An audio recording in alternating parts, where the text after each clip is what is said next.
Hello everyone, I Assistant Professor Pragati Shetty from Department of Microbiology, KJ Somaiya College, Kopargaon.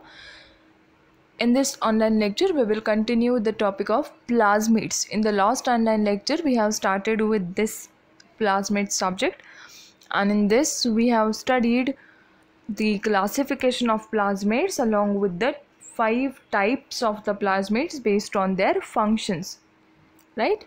That is including the fertility factors, F factor, fertility factor, then the R plasmids, resistant factor, then the colicin factors, metabolic or the degradative plasmids, and the last fifth one was the virulent pathogenic factors, right? Now after the types of the plasmids, we will now study the what are the properties of the plasmids, right?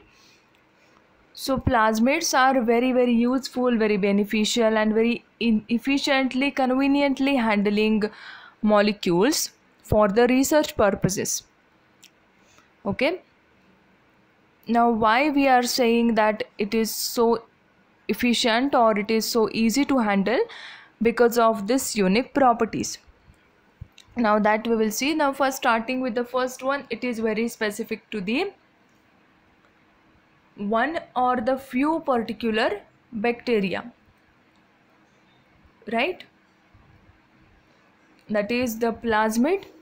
For example, plasmid A is very particular to the E. coli, okay, and therefore if we want to make very particular group of bacteria resistant or very particular group of bacteria, we want to develop the new properties in that bacteria, and therefore we can select this specific plasmids who are very specific to that bacteria only, okay.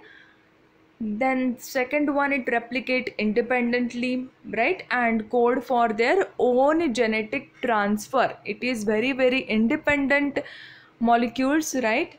It is self-replicating autosomal extra chromosomal DNA, okay, and it is solely responsible for its own genetic transfer. It is not depending on a chromosomal bacterial genome or the bacterial DNA, okay.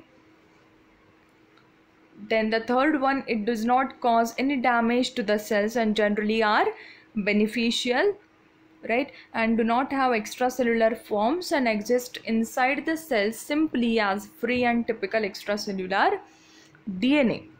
So it is not harmful to the bacteria. It is mostly 90% of the plasmids are beneficial plasmids, okay. Then the size will range from the 1 kbp, 1 kilobase pair, to the several megabase pairs. It is very comparatively smaller in size as compared to the bacterial chromosomal DNA. As we know, bacterial chromosomal DNA is much bigger than the plasmid DNA, okay. The number of plasmid in an individual bacterial cell can vary, ranging from one plasmid copy to the several hundreds copy of the plasmids can be present, okay. This copies we can count and we can determine using the copy number, okay. So the copy number are the number of the plasmids present in the one bacterial cell. Genes carried by the plasmid will encode traits for the antibiotic resistance or resistant to the heavy metals, right. Therefore that will make bacteria antibiotic resistance and will make bacteria resistant to any heavy metal which is harmful for that bacteria, okay. But now because of the plasmid, it can survive in that conditions also, okay. Now next property is some plasmid produce the virulence factors, right, in order to develop virulence against the any defense, any attack, any pathogenic attack, okay. Plasmids can also provide the ability to fix the nitrogen. See, this is the very important, very beneficial property of the plasmid, as we can use this property of the nitrogen fixing properties in the soil.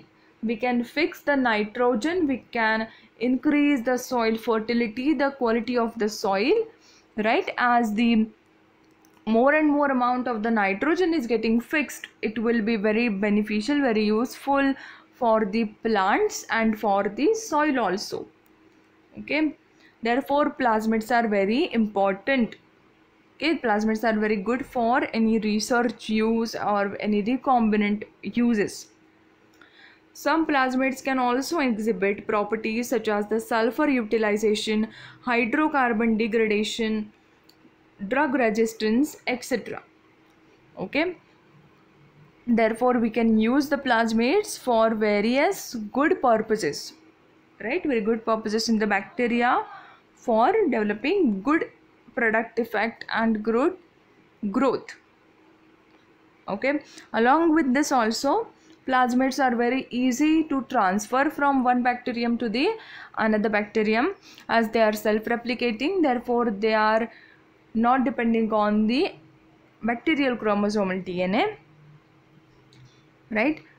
And therefore that makes the plasmids as very good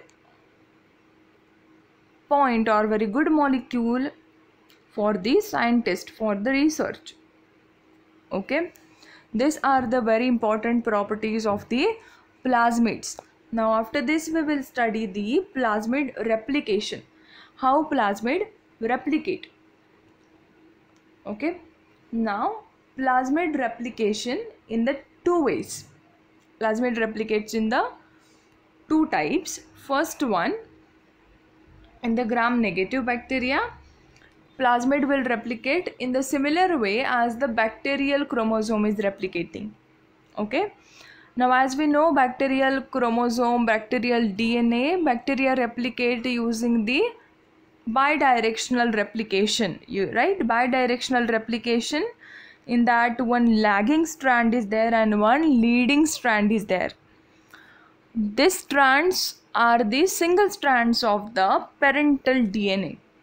Now the leading strand will replicate in the same direction as the replication fork is moving, and the lagging strand will replicate, will synthesize in the opposite direction in the replication fork is moving, and therefore we are calling the process it as the bidirectional replication.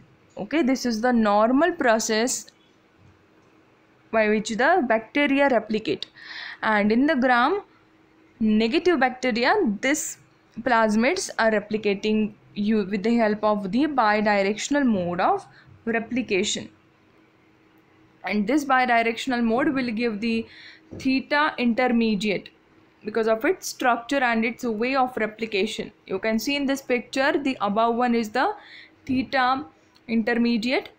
Okay, and now in the gram positive bacteria, plasmid will replicate using the rolling circle mechanism. What is the rolling circle mechanism? The replication will start from the origin of replication and it will replicate in the circular manner. Okay, whereas the bidirectional is the linear replication, right? Is the linear is not the linear, the rolling circle is the circular replication. Okay, and therefore you can see in this picture also, therefore the name is saying as the rolling circle mechanism. Okay, now you can see there is the circular plasmid is present, and the circular shape only, okay, through the circular direction only it is getting replicating and producing two circular plasmid copies, right? Therefore they are calling it as the rolling circle mechanisms in the gram positive. In the gram negative, plasmid will replicate using the bidirectional replication, bidirectional mode of replication. Okay, now after this, after the plasmid replication, now we will study the plasmid incompatibility. Okay, what is incompatibility? It is the inability of the plasmid, okay, to coexist stably over a number of generations in the same bacterial cell line. Now as we have discussed in the properties that plasmids are present in the hundreds of plasmids copies can be present in one bacteria cell. right? Now in that, for example, the two plasmids are present in a bacterial cell. Okay, now that two plasmids are not able to coexist, that are not able to stay stable together. Why? Because they are incompatible. That is incompatibility, which means inability of the two plasmids to coexist stably in the one bacterial cell over a number of generation, which means once that bacterial cell will get replicate, it will then distribute these two plasmids into the two various bacteria. These two plasmids cannot stay together stably in one bacterial cell. That property is called as the incompatibility. It is the inability of two plasmids to stay together in a one bacterial cell stably. Right? That is the incompatible. Okay, why they are incompatible?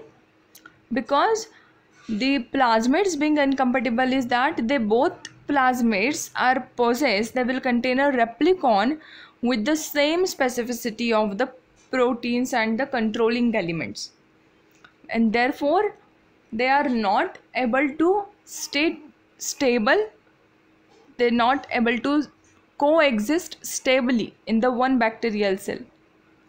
Okay, they possess a replicon with the same specificity. All right, this is called as the incompatibility. Okay, now you can see here also, due to the regulation of vital plasmid functions, these are incompatible. Okay, and therefore plasmids can be assigned into the incompatibility groups. Okay, plasmids are often incompatible in the sense that only one of them survive in the one cell due to the regulation of vital plasmid functions, vital plasmid proteins, replicon, sem specificity. Okay, due to these properties, they are not able to coexist in the one bacteria. That we called as the incompatibility of the two plasmids. Okay, you can see here in this slide, in the picture. Now these are the cells with incompatible plasmids. Okay, now the bacteria will replicate, right? As the bacteria will replicate, it will transfer the two daughter cells, two bacteria daughter cells, right? It will produce two new bacteria. In that new bacteria, plasmids will also replicate along with the bacterial replication, right? So the plasmids will also multiply in that. Now what is the correct pairing is blue to the dark blue color to the dark blue, and the dotted one should be paired with the dotted plasmids only. Okay, now in case of the mixed plasmid, okay, they are not pairing correctly. The opposite plasmids are getting transferred, okay, or opposite plasmids are getting coexisting in a cell, and therefore they are not able to stay stable in that bacteria plasmid. Again that bacterial will replicate, and incorrect partitioning leads to plasmid segregation. They will segregate themselves.